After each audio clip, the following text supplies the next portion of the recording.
Well, guys, it's finally happened. Union Cross is finally concluded, and with it, a narrative almost a decade in the making. As a heads up, this video won't really contain anything about Kingdom Hearts Dark Road, as that will be its own video later on this year when it concludes or resumes in September. This has been a very interesting game for me to play throughout the years. There have been a lot of ups and downs with this game since I started playing this back in like 2017, 2018. I am beginning this script before the final chapters come out, so I think it will be interesting to write down my thoughts on Union Cross as a whole before the conclusion and seeing how it may evolve afterwards. And of course, spoilers for the entirety of Union Cross. I know a lot of what I'm about to say has been said 1,000 times before, and there isn't going to be any sort of hot takes that's going to blow everyone's mind. So my plan is to kind of just write things down and kind of see where it goes. I will try and get all the negative stuff out of the way first, since I think Union Cross is a good overall addition to the franchise, despite a few glaring issues I have with it. But it is without a doubt the most difficult Kingdom Hearts game I have ever played. The bad. It's not very easy to understand how to get better or more powerful medals without having previous experience with gacha games.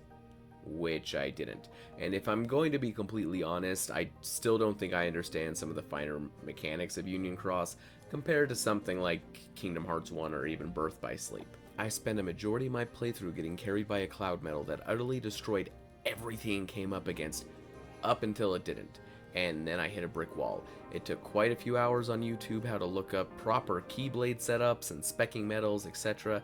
And now I think I have a bare minimum understanding of how to create better medals. Granted, I do admit this could very much just be the fact that I am not very experienced with gacha games, but it seems a little bit ridiculous. And I don't know if I'm just bad at reading, but the beginner's guide available on the home screen doesn't really convey the information it's trying to present very well. The pacing of this game is without a doubt its worst aspect, as there are huge segments of the game where it primarily focuses on the Disney worlds following its story, for more or less, which wouldn't be a problem, but we've seen these worlds before in various other Kingdom Hearts games, with most of the quests being filler. I know a lot of people like to say that the Disney worlds are always tacked on and they don't really add anything to the overall story or the main characters, but I never really felt that until I started playing Union Cross. There are so many worlds in this game that if we didn't go to, nothing would change for the player character or any of the other wielders in Daybreak Town. Wreck-It Ralph is the only world where it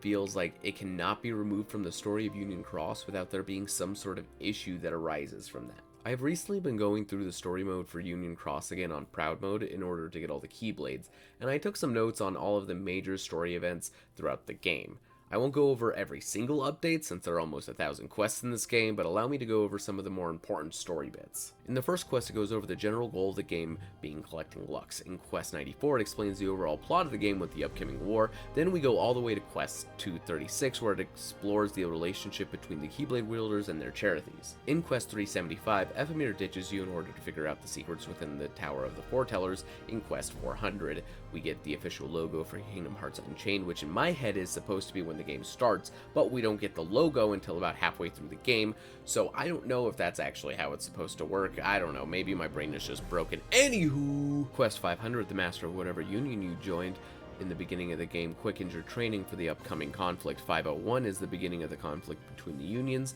538, we see Master Ace and Envy fighting like we see in Kingdom Hearts back cover. Quest 540 introduces the Darklings as new enemy variants, as well as the evil Cherethy, a Cherethy that your Cherethy has been talking to periodically throughout the game. Skipping forward all the way to Quest 555, Ephemera has seemingly gone missing, so you go to the tower to try and find him along with Skald, where you meet your master, as they imply that Ephemera has been killed because he's been snooping around in the tower. Your player character tells off the master and tells them that they feel angry, hurt, and upset, essentially embracing darkness and telling their master that they will end them, and in the end it is revealed that it was Master Ava all along who was testing them to see if they were worthy to become a member of her secret group of skilled Keyblade wielders, the Dandelions. Skald accepts immediately, however your player character asks for time to think about it. Ava warns to think quickly as the Keyblade War is fast approaching. Lastly, in Quest 665, we supposedly fast forward to the future to see the Keyblade War has concluded, to see Ephemera and Skald have survived, along with our favorite sleeping boy Ventus, who is revealed to be a member of the Dandelions. I want to make this clear, I really enjoy the story of Union Cross. I think that the parts that are interesting are some of the best pieces of Kingdom Hearts content that that we've ever had.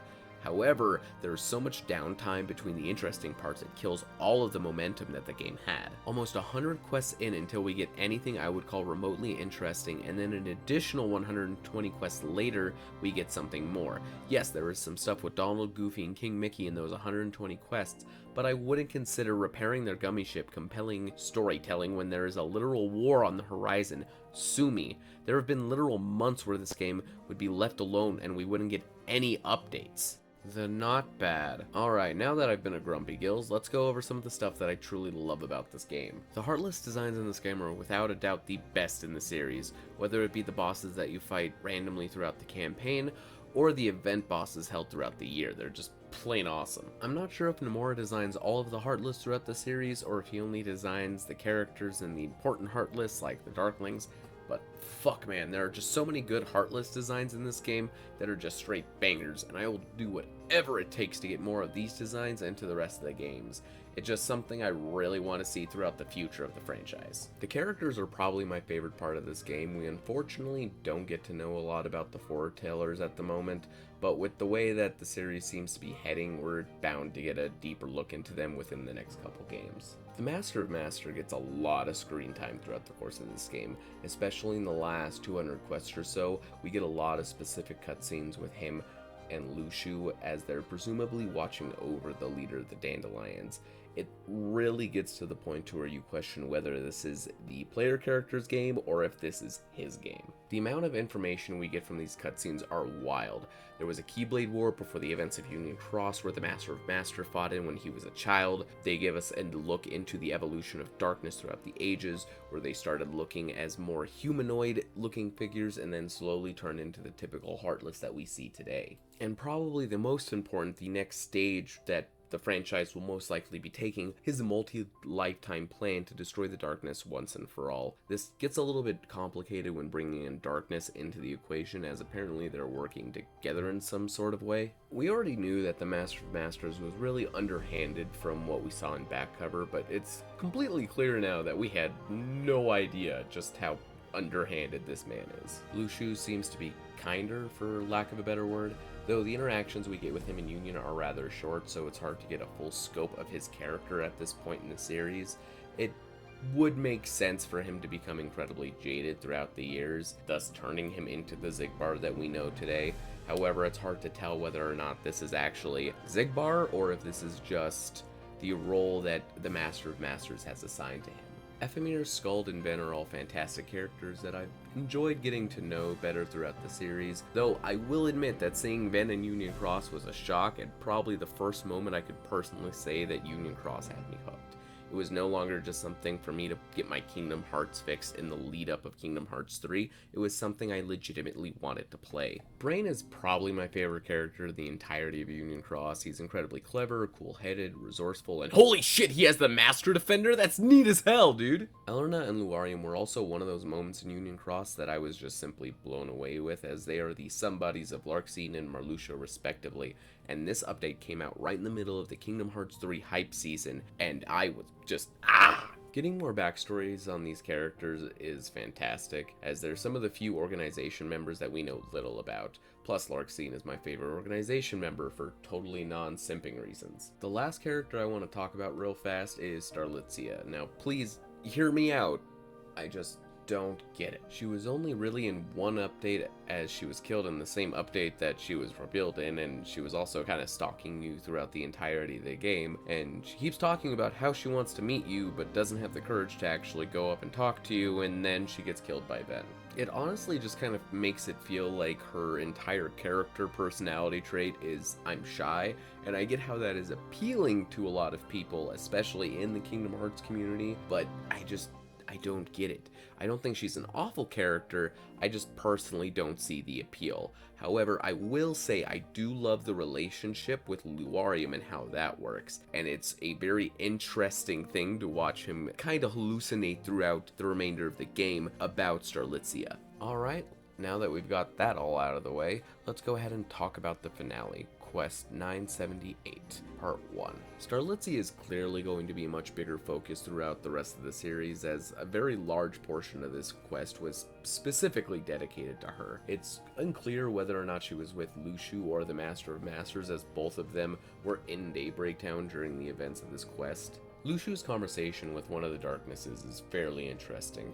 It speaks about a chosen one, which I feel we can pretty clearly say is Ven, since earlier in this quest, Luarium did say that Ven absorbed the darkness into himself. This is one of the moments that I would have loved to have voice acting in this game, because depending on how you read Luxu's lines, it could have two different meanings. But one of the most important parts, in my opinion, in this section is that Luxu basically says that the Darknesses have a limited time span. They can't remain formless for too long, or else they'll lose their sense of will. Basically a trade-off. You can't be destroyed as a formless being, however, the longer you stay as a formless being, the more your will fades. Ven, Luarium, Elena, and Brain are all sent to the real world, while the player character, Ephemera, and Skald all remain in the data world in hopes to save the remaining Dandelions. Lastly, Brain gives the Master Defender to Ephemera, saying it was always meant for him, along with the Book of Prophecies. The quest ends with the lifeboats departing. Real fast, I just want to give my final predictions on the finale of Union Cross. Ephemera will die. This has to happen. He is in the Keybleak graveyard in Kingdom Hearts 3, so he has to make it there somehow. Daybreak Town will be destroyed, and on top of it, Scala ad Caelum will be built. The Master of Masters, or Luxu, will be the final boss of this game. Alright, let's go ahead and see how Quest 979 goes. The finale. Well, holy fucking shit. That did not end like how I was expecting it. No, sir. I mean, I was right on two parts, but two of those things we knew already from a previous Kingdom Hearts game, so I don't know if that really counts. I'm gonna try and get through all of the major information along with all of my thoughts as quick as possible, since this is already a very long script, and I'm not even sure how much longer it's gonna take for me to process and explain all of this to you properly in my own words. Real quick, the biggest twist out of the way, the player character pretending to be possessed by darkness, and then revealing he was faking it all along. I almost cried, guys. It is revealed that, yes, Luxu is the traitor. However, more importantly, it is also revealed that the Master of Masters has raised and prepared the foretellers, presumably from birth, to be strong enough in order to hold the darknesses within their hearts. The 7 most powerful of the darknesses would go to the foretellers, 5 of the other darknesses would be put into the Dandelion leaders, and the last darkness would be trapped inside of the data world. More of that to come. Mom also claims that he is not planning on sacrificing anyone, which makes me think he is either pulling some big brain moves that I cannot even begin to comprehend, or, which is completely possible considering how well I predicted the ending, he is lying. Within this last update, it's really cemented the idea for me that Mom is a psychopath who is seemingly willing to do whatever it takes to destroy an enemy he has had since a child. That includes raising 6 kids to be slaughtered. Luxu reacted pretty negatively to the very idea of the plan, and in an effort to ensure that he would have gone along with it, I am 100% sure that the Master of Masters lied. Brain sends back 3 pods to the data world in hopes to bring back Skald, Ephemera, and the player character, and holy shit, like I said earlier, that fake out scene where the player character pretends to be possessed by the darkness was something I was not expecting in the slightest. Ephemera and Skald were the final boss battle, and not the Master of Masters or Luxu like I thought it would. However, I can see a beautiful tragedy in having your last battle being against the first friend you ever made in this game. Brain's conversation with Luxu is interesting, seeing more of a vulnerable side of Brain where he isn't completely confident and seemingly in control. Originally watching the cutscenes here, thank you Everglow, his final line of "it's a shame that this is your only lifetime" seems like a threat at first and that Luxu is about to kill Brain. However, after rewatching the cutscene a couple times, it looks like it's more so of Luxu making him an offer. Like, Luxu is offering Brain to take him to the future. That way Luxu could have Brain's body, since one of the requirements in order to time travel is that you leave your body behind. I don't know, it makes sense in my head, but what do you guys think? Darkness and Mom have a pretty interesting conversation about how no matter where they go, no matter how many worlds they find, darkness will always spread and that they will never escape it. He wants to find a world of fiction, beyond imagination, a world where darkness cannot follow them, a clear indication that he is somewhat aware of Quadratum. And I know everyone has talked about this, but Mom saying, "Sometimes I like to be alone," is so fucking awesome. Elrna ended up in the Enchanted Domain. Luarium is what appears to be the Dwarf Woodlands. I can't see any other world that looks anything close to that one, so if you guys think it's something else, let me know. And Ven lands in the Keyblade Graveyard, where a mysterious figure is walking up to him. I will say I'm rather upset that we didn't get any information on Elrna or Luarium in terms of how they turn into the characters that we see today, but they're always the next games, I guess. Ephemer and Skuld go into the pods as Daybreak Town is destroyed, and all of the remaining Keyblade wielders are turned into Dream Eaters. I am so sorry to all the friends that I may have killed for the materials, but I had to do what I had to do, baby boy. The player is reincarnated into Xehanort, which explains the weird flashbacks at the beginning of Dark Road, and lastly, Brain ends up in Scala Ed Kylum, and it is revealed that Ephemer founded the city. A conclusion, I guess. Of course, with the ending of any Kingdom Hearts game, it leaves us with more questions than it does answers, such as, if Ven already had a darkness within him by the point he reached the Keyblade Graveyard, then who is the shadowy figure approaching him? Is that also another darkness? Does that mean that Vanitas is composed of two darknesses instead of just one? Who is the hooded figure that was handed baby Xehanort? Quick side tangent, I think it's really interesting that when Xehanort stands up, the old man falls over and presumably dies. Why does Scala look so drastically different from what we see of Scala from Kingdom Hearts 3 or even just Dark Road? Where is the box, Lushu? Is Xigbar's body just an adult version of Brain? Again, what is going on and what is happening to my sweet baby girl Elrna? Oh, and Luarium too, I guess. Is Strelitzia actually alive, or is that just a ploy made by Mom or Lushu? Also, is Skuld or Strelitzia actually Subject X? Because we don't know either of their locations, but obviously Strelitzia would still have to be alive in order for her to be Subject X. What is the deal with the white cloak that Strelitzia is wearing? I know it's this really small thing and it really shouldn't matter that much, but why is it white? Why is there suddenly a white cloak? It has to mean something. Wow, alright guys, this is my longest script yet, and it is coming in at nearly 20 minutes, so if you've watched all the way through this, I just want to thank you. Union Cross has definitely been a game that I've had a lot of ups and downs with, but I think it is really worth it for the story alone, despite all of the problems I may have with the game. Maybe one day we will get a Final Fantasy XIV-esque game, or maybe just a console version of the game, where we can really just sit down and play this game and really enjoy it and not have to read 5 hours worth of cutscenes. Go ahead guys, like, comment, subscribe, all that kind of good stuff that YouTubers are supposed to say. Keep rocking and rolling, and I'll see you next time.